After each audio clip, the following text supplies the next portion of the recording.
Hi, everyone out there. It's so great to be back. You're very welcome to yet another Captain Speaking podcast. My name is Peter Hörnfeldt. And I'm Ben Watts. And it's always great to see you, Ben. How are you doing? I'm very well, thanks. How are you? Yeah, I couldn't complain. You know, no one is listening, so there's no point. Yeah, very true. Very true. What have you been up to this week? So this week has been very busy for me. I have been recording a lot of new Mentor Now material, mainly researching, and I'm also working on a new Mentor pilot video that I'm scripting at the moment. So it's been a lot of work with that. But also, my wife is away. She's with her mother down in Spain. So I've been taking care of the boys. So I've been cooking, cleaning, doing all of that. So you really get to appreciate your other half when they disappear for a whole week.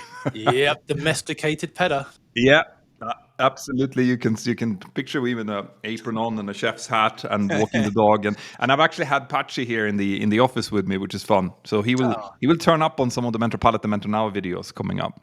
Very cool. A bit of a flashback to the old times. Yeah, exactly. What about you? Yeah, it's been a good week, busy week. Yeah, it's been busy. A bit of flying, bit of simming, a couple of standbys, which I didn't get left alone for, so I got called off to do those. But it was, it's been busy. There's been a lot of delays and bits and bobs this week, but days off now, so yeah, all good. Perfect. It's probably an interesting idea to explain what a standby actually is for the audience out there. Yeah, good point. Yeah, so we typically, I mean, in the airline I fly for, we'll have 5 working days on the road. We'll be allocated duties for all of them, and one of them could be a standby duty, which means that we're within a certain time period required to be able to get to the airport within an hour of a phone call coming in. So, you know, they're there to cover things such as someone calling in sick, maybe an aircraft is delayed, and they have to bring in a new crew to kind of keep the schedule on the road. And yeah, that's kind of what happened to me. There were some delays, and rather than delaying the sectors 3 and 4 of that day for that particular crew, they commission a new aircraft, get a new crew in, which I was one of. And then for the passengers going off, they wouldn't be delayed. Congrats. I can just tell you for everyone out there that when you're working as a pilot, even though that is your dream job in most cases, when you are actually flying 4 sectors, getting the call on the way in from your second sector that, actually you can go home because another crew has taken over and going to take the last 2. It's like Christmas and New Year's Eve and your birthday put together. That's the feeling you get. Like you get to go home after half a working day, which is awesome. And equally not as awesome when you get called off standby, because standby is kind of like a potential off day. Yeah, if it goes well. I've had 2 bites. I've had 2 ends of that spectrum this week. Within 2 days, actually, I had a massive 4 sector day, running late on sector 2. Got back, but lo and behold, the last 2 sectors are gone, and we're like, happy days, home for dinner. And then the following day, I was on standby. Karma kind of came around and bit me. 7 o'clock in the evening. We need to go and do this. Aircraft was late. Ended up flying through the night. I've had both ends. Yeah. The karma is a very real thing when you're an airline pilot, but it's also funny because it depends so much in bigger airlines on what base you're flying out of. Because I have been flying both out of a huge base where there are literally thousands of pilots based and loads of aircraft, obviously, and also from a smaller base where there's everyone on the roster and there's only maybe 3 aircrafts based. And when you have a standby on a smaller base, it is almost like an off day. Like you never expect to be called off because everyone, and if someone has gotten sick or is late or whatever, they will just put it on the WhatsApp group saying, I'm not feeling good. So if you're on standby, be aware, you're probably going to get called, But if there's no one saying anything like that, the likelihood is that, no, you're not going to get called. So you're just sitting at home, chilling, doing some work in the garden or whatever. And it really is like an off day. Yeah. But I remember when you were in a bigger base, it was less of an off day and more like just a tombola of where you were going to end up. You like roll the dice, It's like, where am I going today? Yeah. That's awesome. But it's been a busy week then. I mean, we're getting into summer, so yeah, it's expected. It's better than being bored. I'll say that. Very, very true. And we have loads of things to talk about today. And but I know that before we get into our big questions, you had a little bit of an update, didn't you? Yes, and I don't know whether you saw this, but there was we spoke about GPS spoofing, didn't we, in the last episode, which was an interesting one and something that I've got we both have some first-hand experience with. But I saw in the news literally yesterday regarding why we've had a big spike of this GPS failures recently. And it turns out that, well, what happened? There was a big spike in May, as we know, as we spoke about, and Boeing, Honeywell, and Collins kind of collaborated here to go, okay, what's going on? Why are we seeing so many of our aircraft not only getting spoofed, but when the event is finished, the aircraft is still kind of limping home from an avionics perspective and navigation perspective? Why is this happening? And it turned out that there was one faulty satellite that was sending out erroneous data that was then corrupting certain receivers. And what was that satellite? PRN 37 is it affectionately known as. Exactly. So now you know exactly which one to look for. Yeah. Yeah. And it was only really affecting what we call MMRs, which are multi-mode receivers, which are receivers on the aircraft that, well, do what they say on the tin. They can receive multiple different types of signals, whether it's VOR, ILSs, satellites, and it was corrupting them. So they've now isolated that satellite, fixed what it was sending out, and a lot of the problems seem to have gone away.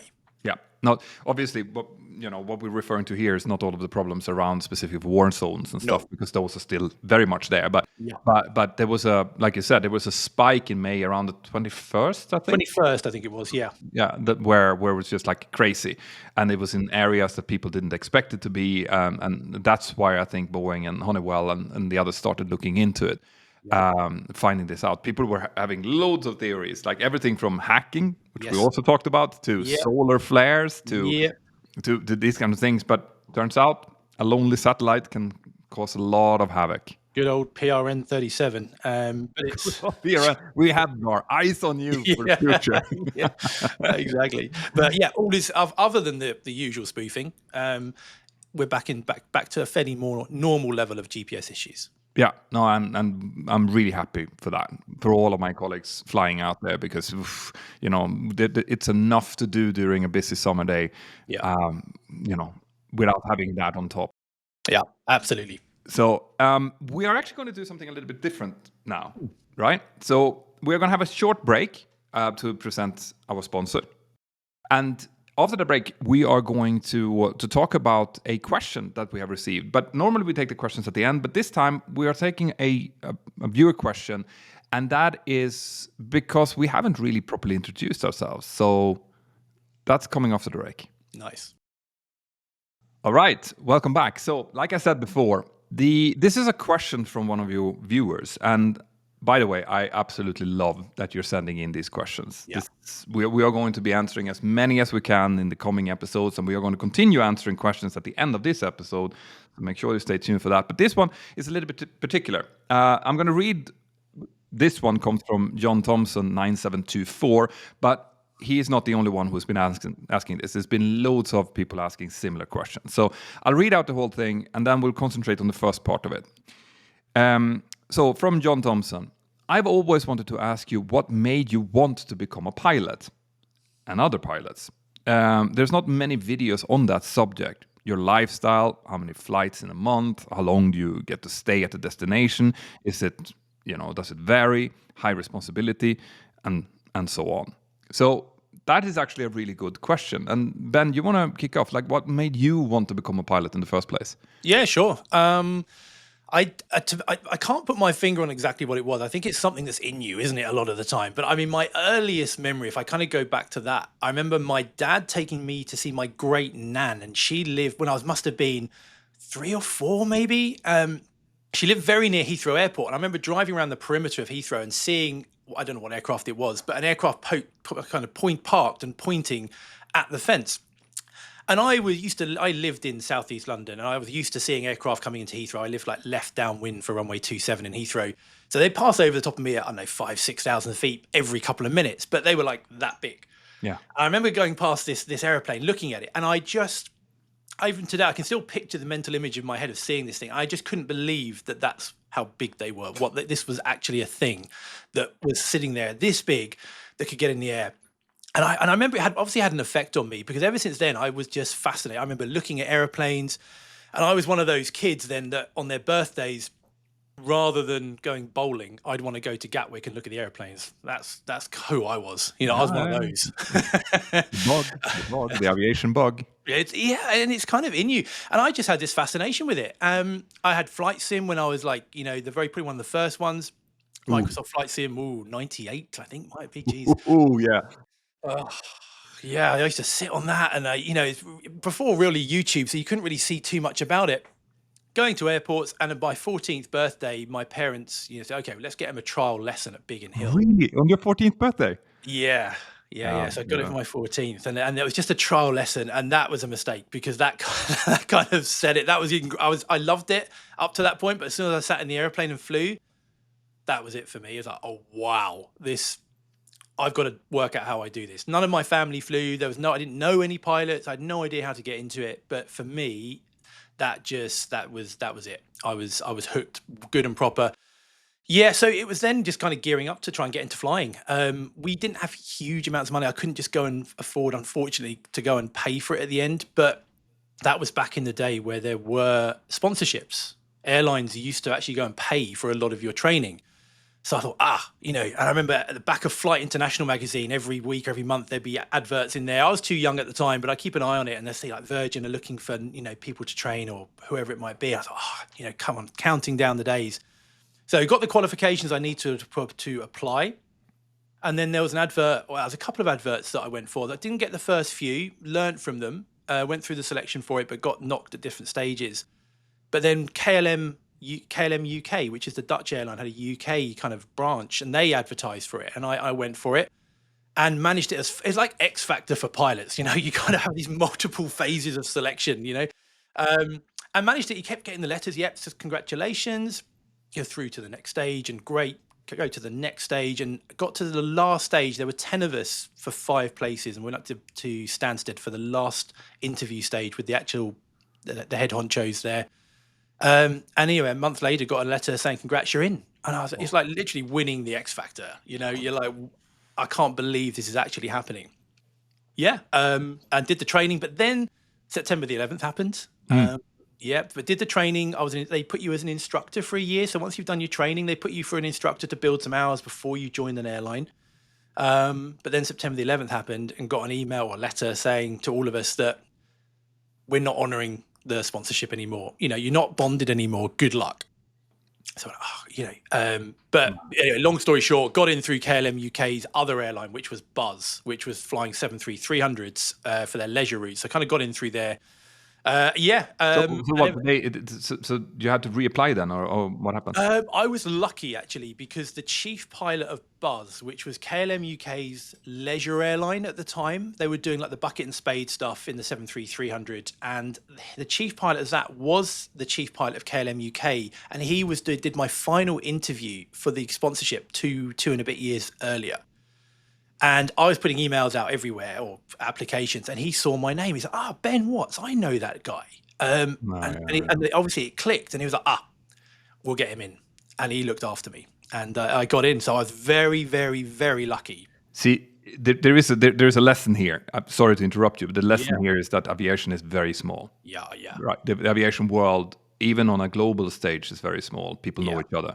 So you want to make sure that whatever impression that you give to anyone at any point is a positive one, because you never know. This includes, you know, when we're teaching new cadets now. I know I've actually seen this happen where I've been training someone for a cadet, and then 10 years later, I see that person is now a chief pilot in a different airline. Yeah. Like it is like that. So I'm really happy to hear that it worked out well for you. Yeah, it worked. In the end, it worked out. But and loved it ever since. How about yourself? Oh yeah, it's actually funny because I'm listening to you, and it's like a mirror picture of what happened to me. So when I was about 8, 9, I wanted to become an archaeologist. That's what I wanted. I wanted to and I'm still fascinated with history and archaeology as well. But I think I might have mentioned this on 1 or 2 podcasts before where I've been a guest, but I think probably it had a little bit to do with the fact that Indiana Jones was popular at the time. But that's what I wanted. Like, and I was so focused on that goal. There's like a Stone Age village close to where I grew up in Örnsköldsvik in northern Sweden. And I used to just go there on my summer vacation. I just go there and pretend that I worked there. That's the kind of that's how I was as a kid. But then my dad was he started off as an insurance salesman, but then he became like a local manager for northern Sweden for the insurance company he worked for. And northern Sweden, if you don't know, is a huge spot of land. Like it is very, very big. Very little people who lives there. So it's far between each city. And since he was manager, he needed to go to each of the branches. And it took a lot of time. So he thought, what if I take a private pilot license, a PPL? Then on good weather days, I could actually fly to where I'm going myself, which is thinking a lot out of the box now that I hear myself saying it. So he did, and managed to get his company to pay for his PPL. And so he started doing training. And at the time, I was probably 11, 12. Okay. Right? So I used to follow him up to the local flying club where he was doing his lessons. And then, obviously, I thought, they are fascinating machines. So I didn't think so much about the big airlines at the time, but I was just fascinated by the Piper PA-28 that they had and the Cessna 172 and the smells when you came into the hangar and everything just, it started to really impress me. So I thought, there's something here. Like this is something I would like to look into. And then as a present for my 14th birthday. Oh, no way. I got a test lesson by my parents, right? This is why I reacted to you. Okay. This is exactly the same, right? So they had seen this, so they gave me a test lesson, and I went up to Örnsköldsvik airport on this afternoon, September, cold, but very, very stable air, not a cloud in the sky, nothing. And I got into the Cessna 172 together with Mats Hagenwald, who was my dad's flight instructor. Burly, big, confident, super skilled guy, and the kindest man that you can come across. And we started talking. And at that point, I had already gotten pretty bitten by the bug. I had been, I'd started to read up on my dad's PPL theory material, so I was kind of read up, and I've even gone with him on flights, helping him navigate and plot the charts and everything. So I kind of knew stuff, but I'd never really been officially at the controls. Yeah.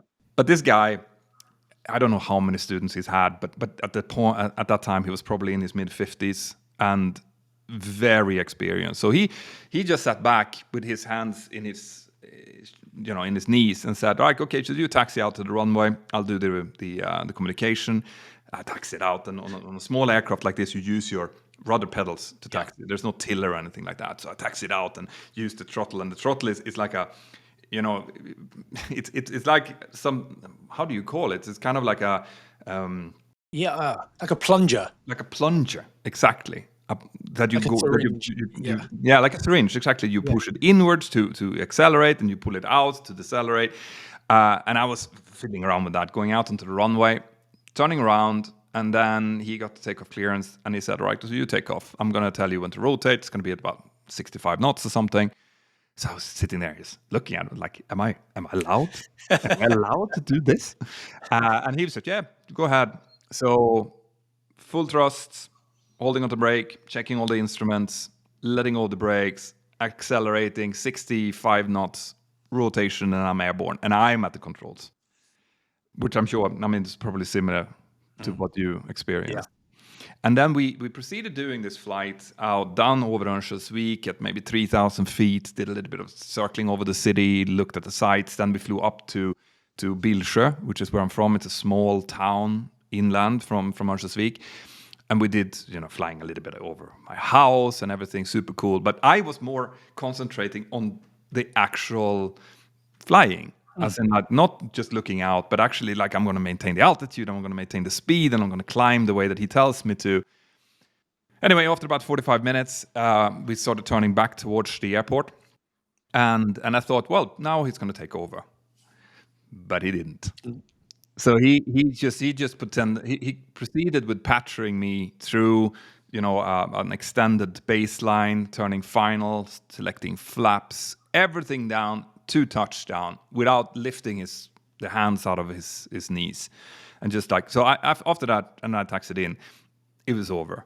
It was I had exactly the same reaction as you did. It was like, yep, okay, so now this is what I'm going to do with my life. And I told my dad, like, okay, I'm going to be a pilot.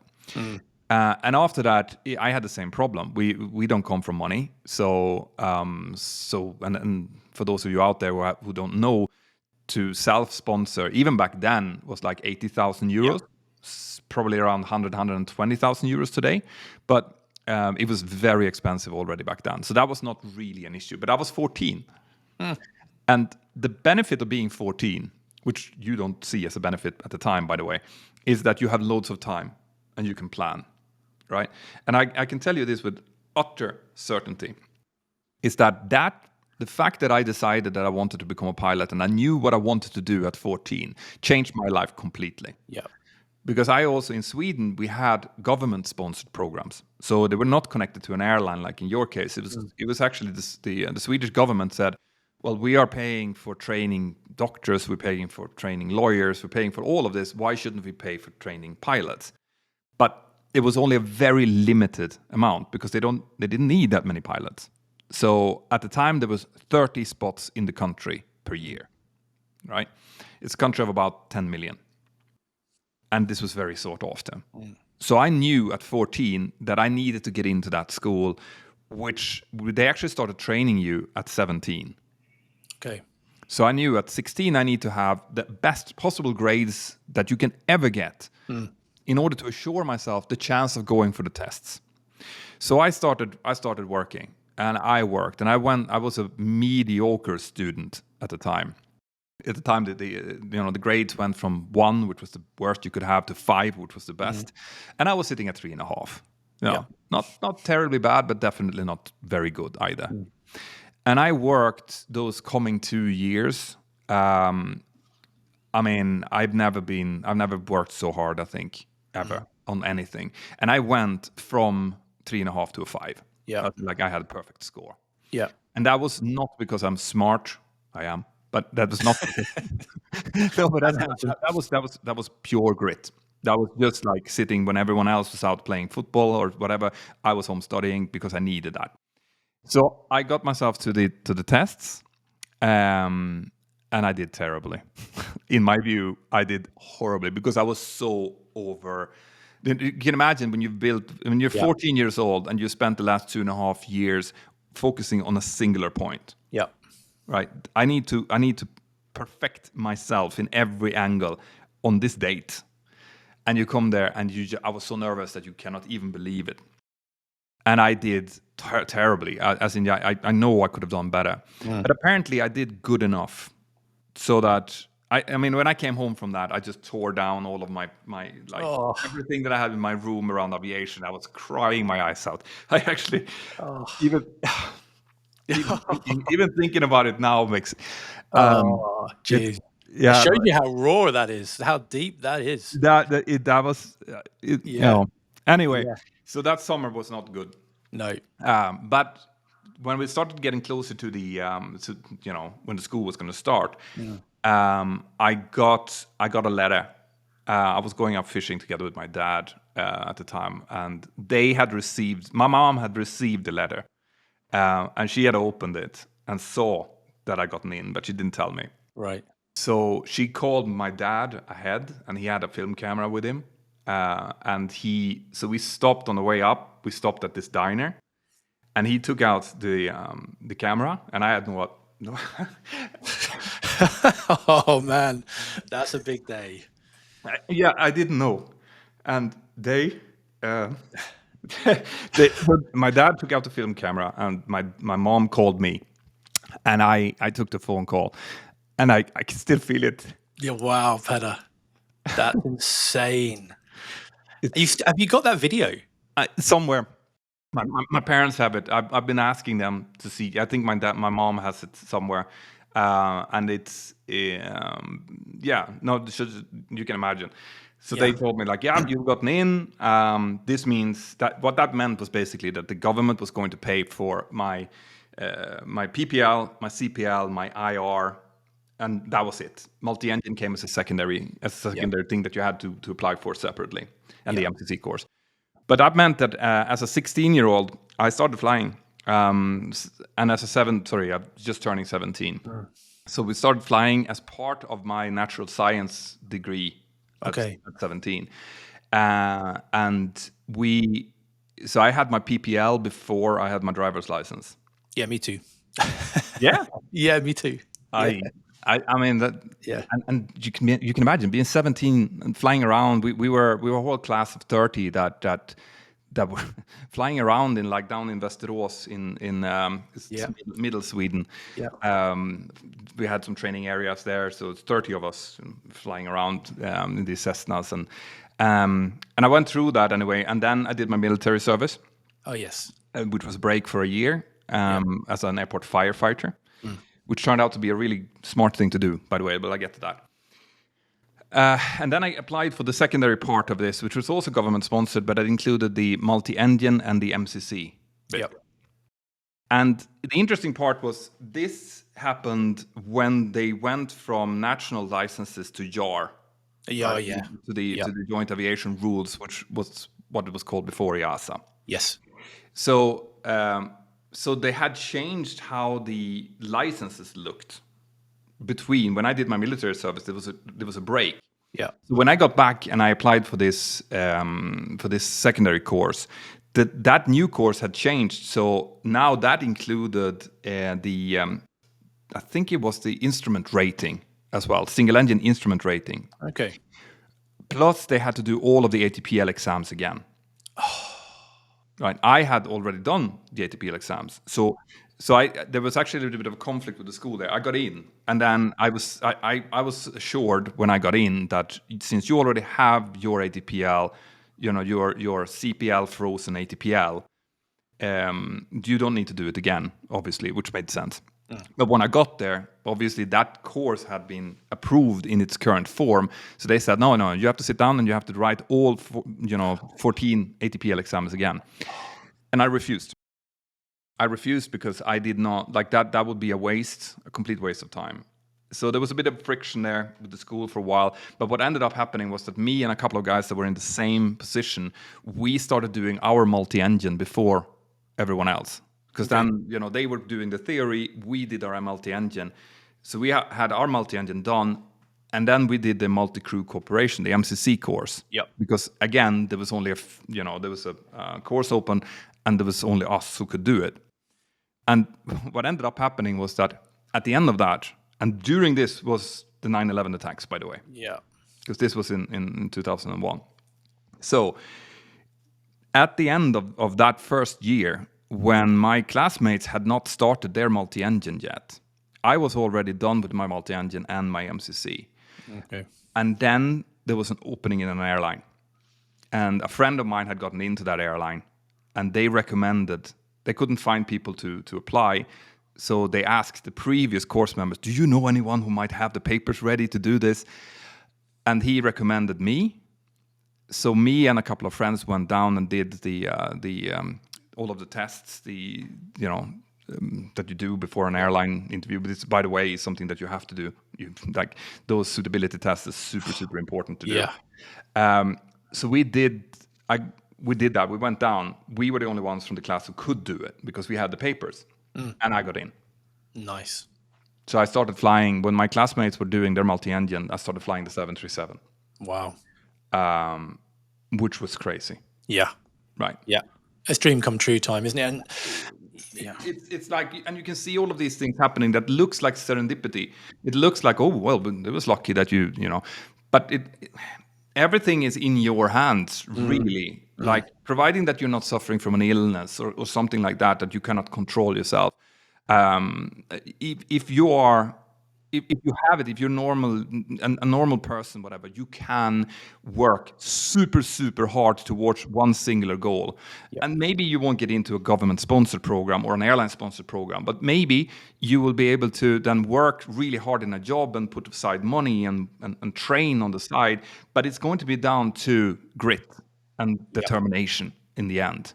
100%. I think one of the things that's resonated with me listening to you there is exactly that grit, that having that focus. Because I again was, and I know it's not just me or you. I mean, a lot of my colleagues who are also TREs, they share similar stories where going through school, and maybe it's a boy thing, I don't know, always pretty average as a general rule. I mean, I was always Mr. Average. My report cards would always go, could try harder. I was kind of bare minimum, get what I could done and then just carry on doing what I wanted to do. But as soon as that reality of becoming a pilot suddenly became within grasp, something in me changed. And Yeah. for the first time in my life, I worked like I'd never worked before. And it turned me around. I think if you'd lined up my class and asked my teachers which one of these 30 kids is going to be a pilot, I'd be middle to bottom of that list. But then it's because I didn't have anything realistic to grab hold of or aim for and channel this kind of energy that you have as a teenager into. But as soon as that became a reality, it was 100% focus. Yeah. And There's nothing more powerful than having a goal. no, It's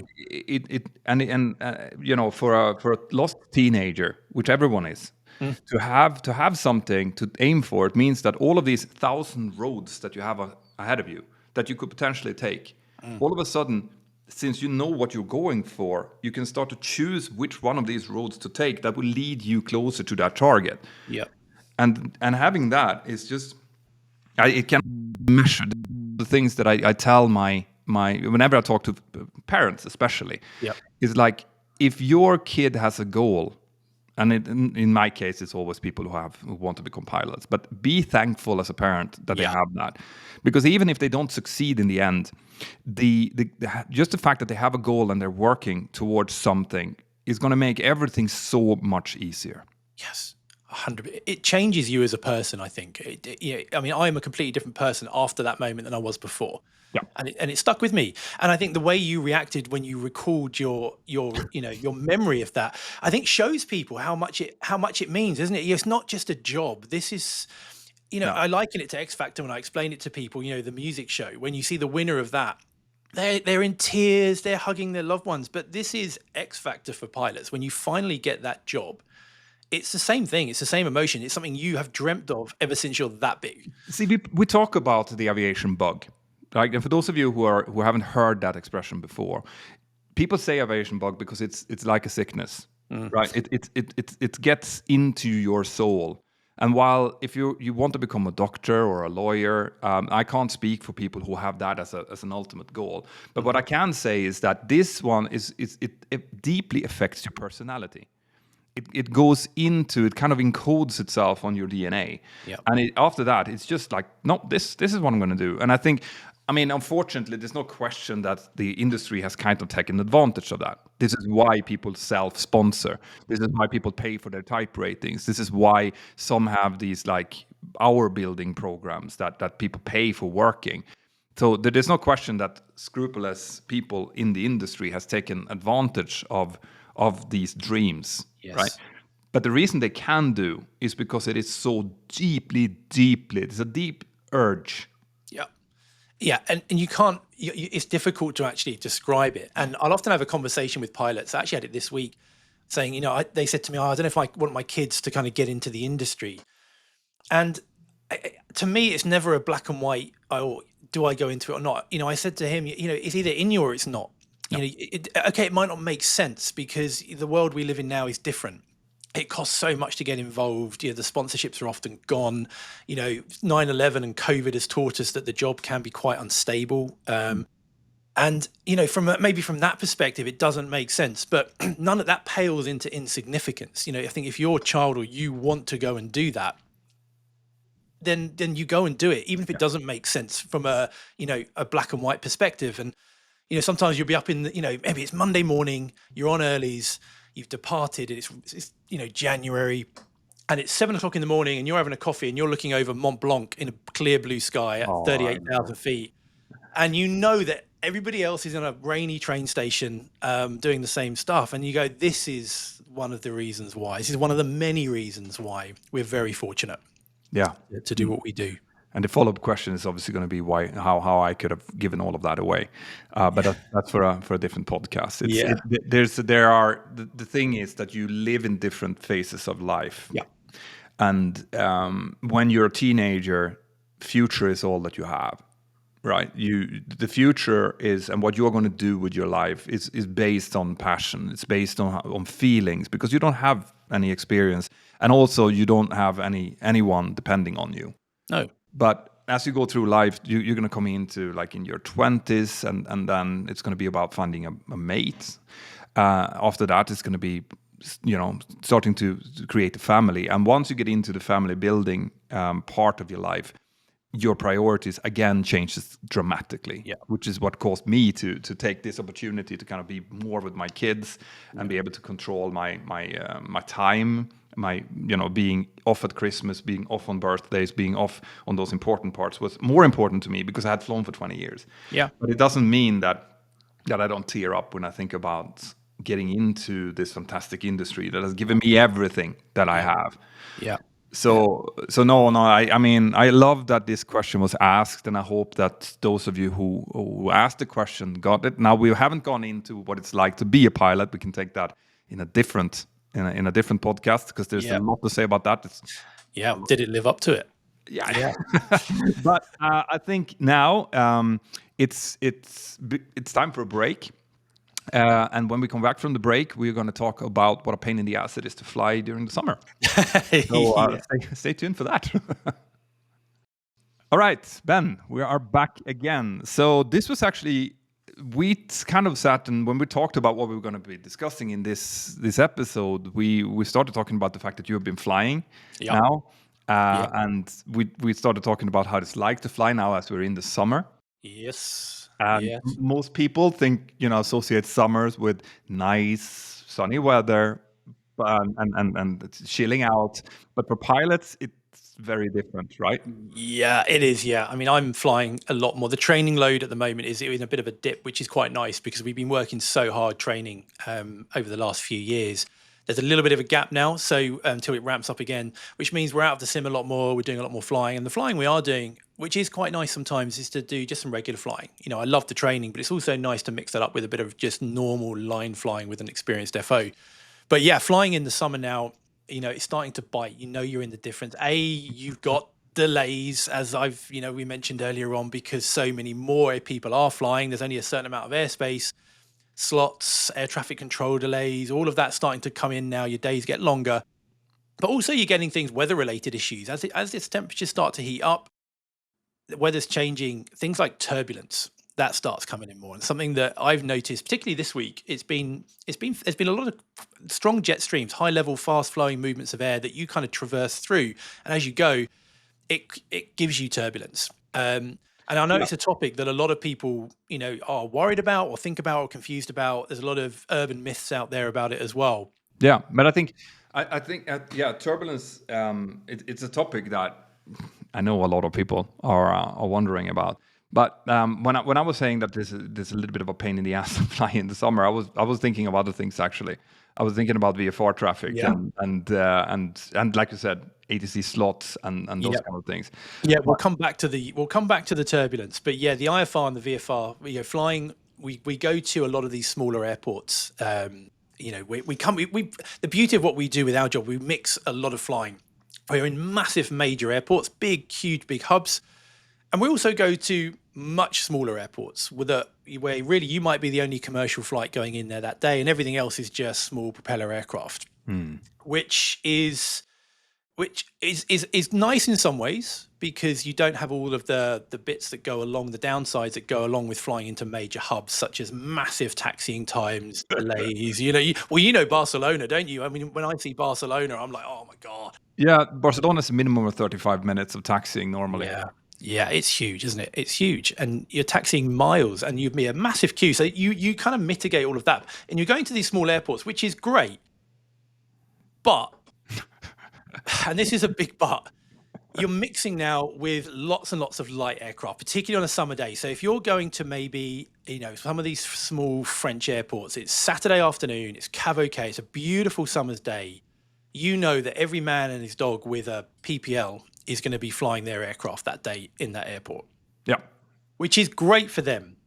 But it does create problems for us because now we're mixing large, fast passenger jet aircraft with small, slow propeller aircraft with very different experience levels and very different mindsets potentially as well. And And and and language. this is the big one. This is it, because we rely on our safety. Was a lot of things that rely on it, but having that awareness of what's going on around you is key, isn't it? Yeah. Knowing not only what's going on in your aircraft, but what's happening around you and how that's going to affect you in the future is key to keeping our operations safe. And a big part of that is communication. Now, when you're going to these smaller airports, you lose some of the fancy air traffic control and communication assets that you would have going into somewhere like Barcelona or somewhere like London, for example, because now you're mixing with these smaller aircraft. And in certain countries, i.e. France, most countries you'll be speaking English. Yeah, no matter where you are, we'll be speaking. Specifically, but France. Yeah. Yeah. Yeah. In France, they don't speak English. In these smaller airports, they will speak French. Now, I've got a very, very basic understanding of French, very basic. I didn't do very well in French, but you're going in there and you're hearing all of these aircraft on frequency. They're all talking French and they're all doing their position reports as you do. Golf Bravo Sierra Fox Romeo downwind or base leg or turning final. So you can kind of build a mental picture of what's going on in your head, can't you? Even if air traffic aren't telling you. Absolutely. I mean, it's an integral part of flying into these type of airfields. Like you do listen to it, and you do, even if it doesn't turn up on your TCAS display. You kind of like, okay, so that person should be over there by the coastline, whatever, or he or she is in the traffic circuit. So absolutely. Yeah, or they're orbiting here or whatever, and you're picking it up. But as soon as they're doing that in French or another language, that's gone. You've removed all of that awareness now, and you know they're there because you can hear them, but you don't know where they are because some of these places, it's getting better, but some of these places, they maybe won't have transponders either, which means our TCAS is effectively useless to protect against any kind of collision. It should be mentioned here as well that there are different types of airspaces around different types of airports. So you might not know this, but when we're coming into places like London, for example, or Barcelona, it's controlled airspace. It's category C airspace, which means that air traffic controllers give clearances, gives allowance to an aircraft to go from A to B, and they have, stone hard control over everything that goes on in their control zone, right?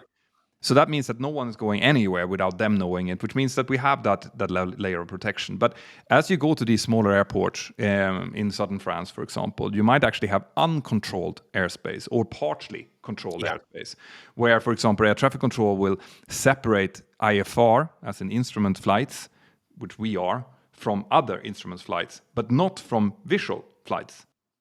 And then you go down to full uncontrolled, which is like, no, they will just give traffic information and that's it. It's up to you and the smaller, slower aircraft to separate each other from each other. And it's important to note the difference between IFR and VFR and IFR and VMC. So, VMC stands for visual met conditions. So in other words, nice weather where you can see the ground and you can see other aircraft potentially. IMC is instrument met conditions, which is where you can't. You're in cloud, it's fog, you're above cloud. Now, then you've got the rules that apply to different aircraft. Then you've got VFR, which is visual flight rules, or IFR, which is instrument flight rules. And there's a very key difference between those. So when you learn to fly, as we got our private pilot's license, you are VFR qualified, which means we have a very strict minimum weather requirements that we have to ensure we're in to go flying, such as, I think it's 5 kilometer visibility minimum. You've got to be a certain distance away from cloud. You've got to be in sight of the surface. Fairly basic. It's like going out on a nice Sunday drive in the sun with the top down, that kind of flying. Whereas IFR is you're qualified now to fly without any visual reference. So everything's focused on instruments. Now, there's also rules that go around with that. So you can be an IFR flight, but in VMC conditions, The rules that you comply with are instrument flight rules, Yeah. i.e. the separation, the kind of rules that we have to apply to comply with, but you're still flying in a beautiful day. But it's where these instrument flight rules mix with the VFR, that's where things can get a little bit messy. Yeah. And then you come across things like, for example, who has the right of way. Yeah. Yeah, it's Yeah. in these kind of places. Because I remember specifically flying into a German airport called Saarbrücken, Yeah. where Saarbrücken is special because around there you have these like special zones for gliders. So there's loads of these gliders, and I'm talking loads, as in like dozens of them that's sitting everywhere. There is a little white, nice cumulus cloud. There's another cloud of gliders underneath it trying to gain altitude. And on top of that, you have blimps, airships Yeah. going around, in the area. So you might have like 20 different things, and then VFR, the motorized flights on top of that. And when you're coming in the mix there, it's just like, okay, right. They should keep away from our approach patterns normally and from our arrival routes. And I have in Saarbrücken, they've actually got this pretty much under control. But when it comes to, like, for example, we have to give way to a blimp, I guess, because they're different. I mean, I remember when we did the ATPL theory that balloons and stuff, they go ahead of. Yeah. I'm not sure about blimps because they actually have engines. Control. Yeah, I don't know. I'm not sure. It becomes, and that then brings the question: what do we do? How do we mitigate against this threat? Yeah, I mean, it comes down to, for me, I proactively ask air traffic control. So if I'm coming into this airspace, you'll get handed over from radar, maybe like Bordeaux control, which is a proper radar control. They go, okay, radar service is terminated. Contact whoever, contact tower, tours tower. You contact them, you hear all these people talking in French. I will proactively go and ask them, okay, look, once we've done our initial call, can you let me, what VFR traffic is there that will affect our arrival? That's smart. Yeah. And they'll go, okay, we've got an aircraft that's downwind, we've got an aircraft on final, we've got this. So you're kind of building up a picture that way.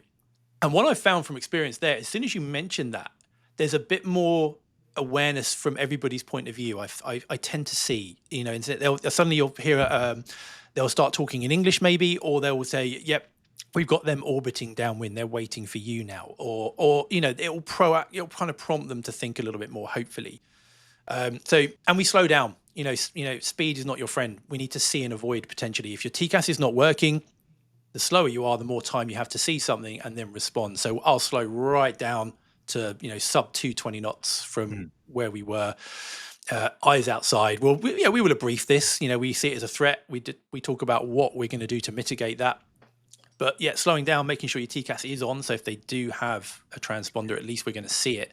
But yeah, very much eyes outside. Yeah. Which is interesting, because if anyone has tried to see a small Cessna in a cockpit, when you're going, even if you're going at 220 knots, which is what we tend to reduce back to, they're very hard to see, right? And the problem is that if you see them and they move, they're normally not a problem. Nope. Because that means you're not going to crash into them. It's if you see them and they don't move in your windscreen, you have a problem. Because now you're heading straight, or they're heading straight towards you, or the other way around. And the only thing that's going to happen is that little dot is going to become bigger. and that's not good. So there is actually techniques for how to scan your windshield. And it's not, people might think that you look out and you kind of turn your head around to try to see anything. But when you do that, you won't notice anything. Nope. So you have to look at a certain section of the windscreen and look at it and see if there's anything you can see there. Then move your eyes and look at a different part of this windscreen, and then continuously do that in order to try to spot the traffic, which is, it's a technique that takes a while to learn. Yeah, because naturally you want to be sort of looking, don't you, eyes everywhere, but I see you have to focus on an area for, they say up to 10 seconds, but that's a long time, but you're looking for any kind of relative movement. You're not really focusing on anything. I think it's called saccades or something like, there's a name for it, this technique. I'll have to look it up. Yeah, I don't know. You can tell us in the comments. Let us know what it's called. It enables your eyes, doesn't it, to pick up things that otherwise you would never notice. And I use that. I tend to pick an area, a few seconds, move along. But the interesting thing as well as flying particularly in France, I've found, is that they have a very different attitude to VFR and IFR priority. I was an instructor for 2 or 3 years in the end, and I in Biggin Hill, which is where I was based for 2 years. If an IFR flight came in, which was relatively rare because it was just a biz jet, even though it was just a small citation, everything got out the way well before they even arrived. Tower would say, "Okay, all these call signs, right? We've got an IFR on the ILS coming in. We want you to orbit downwind." Yeah. And we would just wait and wait and wait and wait and wait and wait until this thing landed, taxied off, and then we would carry on. Doesn't seem to be the case in France. They're it's they're in the air the same right as we do. I actually had one going into Perpignan, coming to down the ILS, coming into Perpignan, and we had this TCAS in our probably about 2 o'clock position, about 1,000 foot below. And I spoke to the tower. I said, "Look, we've got this contact. Can you confirm they're keeping it clear of us on the approach?" Then there's this random kind of conversation in French, and he came back with, "Well, he'll be passing right to left underneath you." And I'm thinking, well, we're going down at 800 feet a minute. He's 1,000 feet below us, and he's about 3 miles ahead, and we're doing 3 miles a minute. That's just not going to work. And I told him so. And there was another bit of a conversation in French. He said, yeah, he's speeding up. It'll be no problem. And I said to the FI, I said, "Look, this isn't going to work, man. We couldn't see him yet." Anyway, we're coming down the ILS, and sure enough, we got a traffic just telling us that he's there. And then shortly after, we could see him, and climb. So we've got a TCAS RA. We're now fully configured for landing. So we now have to do this TCAS RA in the landing configuration, which leads to a go around. As we go around, I see this blooming bird down the right side that goes right down my right engine at the same time. And then, you'd know that that's going to happen. yeah. One of these things never comes alone. And to add insult to injury, the missed approach took us downwind, right downwind, or they vectored us. Said, "Okay, turn right downwind," and this is where all the other aircraft were orbiting. So we're now turning to all these orbiting aircraft, and I had to say, "No, we can't do that. We need to turn out here," and it was just so chaotic. And then when we did eventually land, we were grounded because of this bird strike, all because this little 152 wouldn't orbit for a minute or two to allow us to pass through. It's weird, but yeah, no, again, it's part of the threat briefing that this might happen because the cultures are different or the rules might be different in different countries. Yeah, I remember I had a similar thing with a VFR flight coming out of Paris Beauvais once. Okay. We were on departure that time, so flying the standard instrument departure, and as we made the initial right turn, there was a VFR guy there, 400 feet below us or whatever. So we got a resolution advisory as well. Right. So yeah, and I remember one thing as well. I'm going to keep this short because we need to go to questions. But I remember when I was doing my my command training, as my own command training, and it was towards the end of the command training, and I looked at my roster and I saw TLN, and I thought Tallinn. That's nice. Oh yeah. Tallinn's nice, long runway, everything straightforward and stuff. And then I looked in, it's like TLN is not actually Tallinn, that's TLL. TLN, it's Toulon. And Toulon is not straightforward. In fact, if I were to list one of the most difficult airports that I've ever flown to, it's probably that at that time. Because I looked at it and it's like, okay, so it's on the Mediterranean coast in France. It's got a cross runway. It's got only ILS from one runway, but but the wind is now favoring the other. So I'm going to have to do a non-reciprocal circling. That means that instead of doing a circling an approach into one runway and circle to the opposite, I have to do an approach into one and circle to a crossing runway. Yeah. Which is, from a technical standpoint, much harder. Yeah. And you have all of the helicopters from Monaco and from all of the coastal cities there, all speaking in French, flying along the coastline next to this non-reciprocal circling. The VOR was not working for the arrival. There was all types of nav aids out. And I remember, I can still feel the stress building up when I realized that, no, this is where I'm going. It's like all of your command skills needs to be tested in one single airport. Oh, at the end it went well, but it had all, I had to do that non-reciprocal circling. There was non-specified targets everywhere. That's tough. And it feels like it shouldn't be that way when you're coming into when you have hundreds of passengers behind you that No. I don't know. There's probably going to be VFR guys out there listening to this to think that we're a little bit that we're not fair here. But I just feel like when it comes to commercial air traffic, there should be more. In these smaller airports, they just should be looked after better. Yeah. I mean, I love VFR. I've done 3 years, thousands of hours of VFR flying. I'm not biased. It's just, I think it's just common sense, really, that an airliner flying faster and less maneuverable with hundreds of people on should be given priority over a little 152 that can quickly do an orbit. But that's just me. And all right, so we're going to take a quick break, and when we're back, we're going to take some questions from the audience. So Awesome. questions that's been taken from everywhere, especially here on the comment sections on YouTube. So right back. Okay, Ben. So back for question time. So now we're starting to get some questions, which is great to see. It's lovely to see that you guys are interacting. Please continue doing so. If you have, if you have feedback for us, if you have questions about something you want us to talk about, file it in either here on YouTube, because this podcast is going to be on YouTube, and it's also going to be anywhere that you get your podcast, really. And we will pick it up, and we will take a few on every episode. So let's see. I have got questions, but I cannot find them. There we go. So Spiros, our excellent researcher, has gathered these ones together. So me and Ben have not heard them before. And we start with a question from Darius Diaz. He asks, "Bing bong, ladies and gentlemen. This is your captain speaking. Peter and Ben, why are the captain's mics so bad sometimes? Do you all ever rehearse an announcement?" Oh, Burn. yeah. Burn. We both heard good and bad, I would imagine. Some of them are bad, but I mean, we train that, don't we, during command upgrade? I mean, I certainly do. Making sure that the mic is close enough to your mouth, thinking about what you're going to say beforehand. But yeah. So there are several layers to this. The mics are not great. They're not. We're not talking about these like mics that we're using here on the podcast. We're talking about some very, very old, 60s technologies mics. So they're not great. The audio system is not great either. But in 90% of the cases, this has to do with the captain or the first officer making a PA that is kind of an afterthought, right? There's something that they have to get done before they do something that they feel is more important, which is to initiate the descent or to complete the descent briefing or approach briefing or something like that. But also, we all tend to kind of find our own way of doing our PAs, and then we stick to exactly that PA.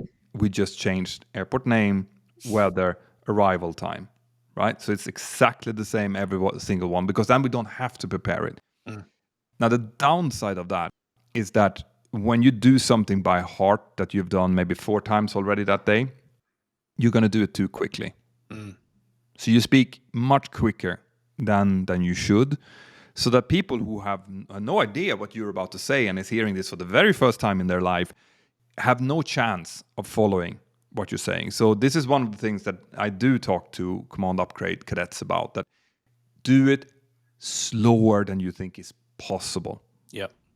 Just slow it down, because the ones in the back are not. You're going to think it sounds stupid because it's too slow, but the ones in the back will not. Nope. And you're doing this for them. This is a public. I mean, it serves so many purposes. Both, of course, it's just giving them arrival time and stuff, but it also gives a lot of people confidence for the descent and approach that's coming.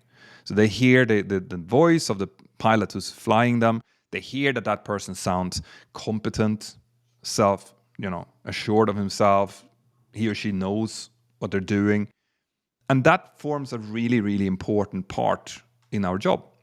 Yep. So it's not supposed to be an afterthought. No, and it's something you can do. You can kind of give that confidence to the passengers at the various times. I mean, I was flying yesterday and had quite a bit of turbulence in the cruise. And just a super calm, slow PA, maybe giving a bit of information about that while you're bumping around. If anyone's nervous in the back, go, well, if they're up the front just doing a PA super chill, it can't be that bad. Yeah, exactly. And it can really, just the way you deliver it can make a huge difference. Yeah, for sure. Cool. We're coming up to 1 hour now. Time is flying. So I'm going to take one more question from this, but there will be more questions answered in a coming episode, or in all coming episodes, really. So this is a technical one, actually. From AGJ617. Can you explain ident?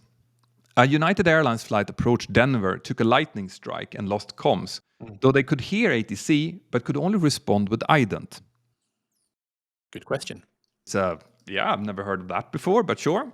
What is ident? Yeah, sure. So we have what we call a transponder on the aircraft, which has every flight will be given a unique 4-digit code to put in that, which identifies us as that particular aircraft. It also links with our flight management computer, our flight number, and it has it can give loads of data, speed, heights, all sorts. It's how our TCAS works through it. But anyway, what we can do when ATC are looking at lots of aircraft and they can see lots of blips on their screen, sometimes they'll say to you, squawk ident. And what that means is we push a little button on our transponder, and that will make our little blip on that screen suddenly blip up. It will highlight us on that radar screen and say, there you are. Okay, got you.